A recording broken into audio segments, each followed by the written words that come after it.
Our D.C. insider, NewsNation D.C. bureau chief Mike Vaccaro joining us live. So, Vic, originally the White House thought this was all a publicity stunt. Well, they're still saying that, actually, Nicole. And the southern border, no question about it, has become a critical political battleground as we head into the midterms in this election year. And that skirmish came to Capitol Hill today, right outside our rooftop studio here at 400 North Capitol Street on Capitol Hill. As a matter of fact, when that bus pulled up, perhaps not a coincidence that this is sort of a media village here. A number of our brothers and sisters in television news have their bureaus here, and there was no shortage of coverage when that bus disgorged about 30 migrants who had come from all over South America and Central America. I am joined now with the national reporter for The Hill, our sister publication, Julia Manchester. Thanks so much for being here with us. Thank you for having me. Okay, so the White House calls it a political stunt.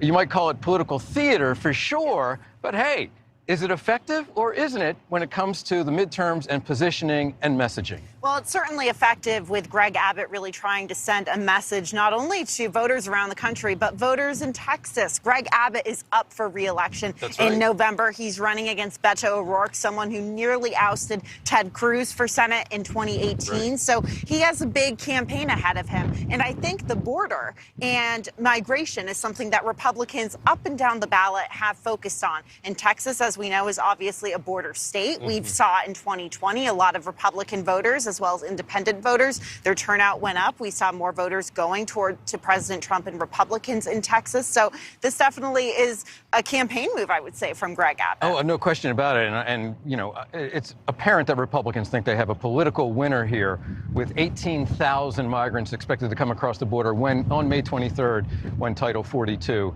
does expire, as we just heard from Robert Sherman. I want to turn to another pivotal issue in the campaign, and that is inflation. You know, the hits keep coming for the Biden administration. Yesterday it was retail prices. Today it's wholesale prices up a record amount that's never even been 11.2%.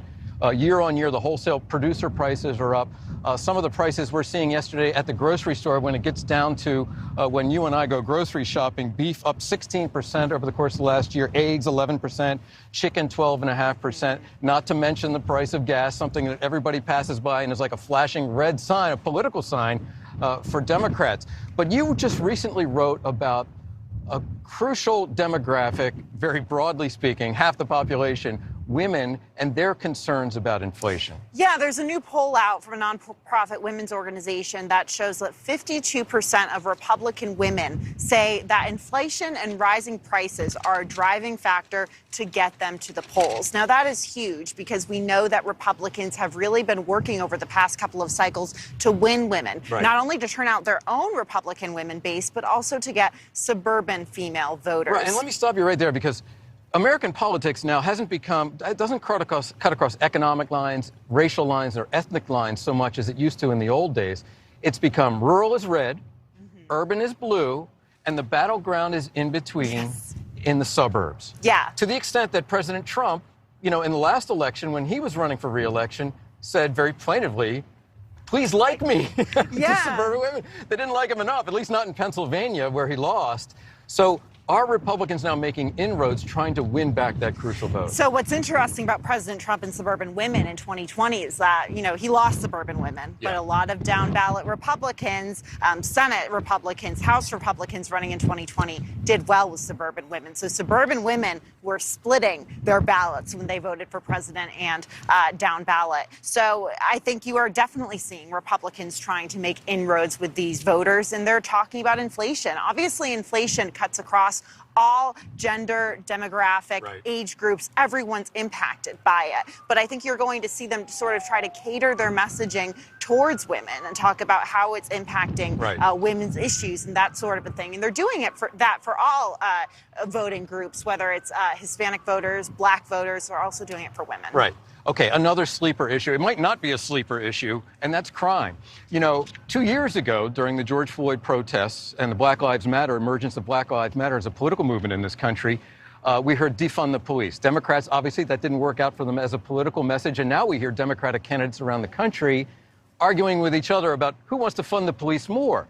So it's been almost a complete 180. And you brought up something interesting in the wake of that horrific shooting on the New York City subway, that the governor there, Kathy Hochul, said when she was addressing what had happened. She's also up for re-election, incidentally. She said, I'm committing all the resources of this state to fight this surge in crime, this insanity that's seizing our city, because we want to get back to normal. So what do you, when you hear that, and when you see the polling about crime as an issue, what does that tell you?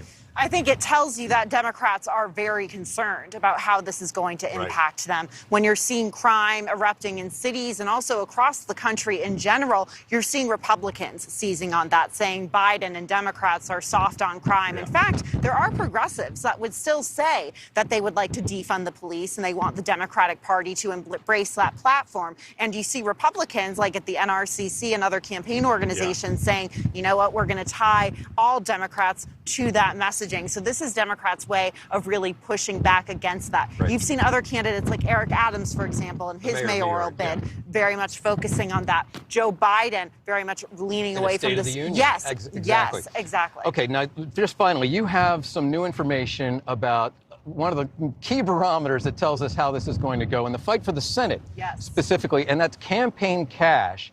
Democrats in the Senate, even though they face long odds, it's a 50-50 Senate. It means a lot to the Biden administration just for confirmations of their nominees, if nothing else. Democrats are raising boatloads. Democrats are raising boatloads, not only incumbents, but challengers. So, for example, you have Mark Kelly in Arizona raising $11 million in just the first 3 months of this year. Then you have, of course, Maggie Hassan and Catherine Cortez Masto, two other senators. Hampshire, New Mexico. Nevada. Yes, Nevada, both. Both raising around $4 million. And then Val Demings challenging Marco Rubio. She's a congresswoman from my hometown of Orlando. Former police chief, incidentally, of Orlando. Exactly, raising around $10 million. So Democrats doing very well in the Senate in terms of the cash game. Republicans still raising a lot, too. But they have a problem. They have a problem, and that's recruitment.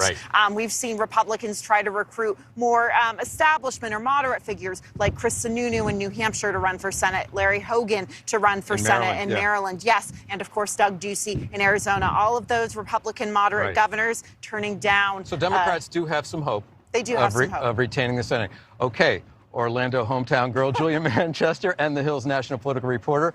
Nichole, back to you. Thank you for watching. Click the red subscribe button below so you can get more of NewsNation's fact-driven, unbiased coverage.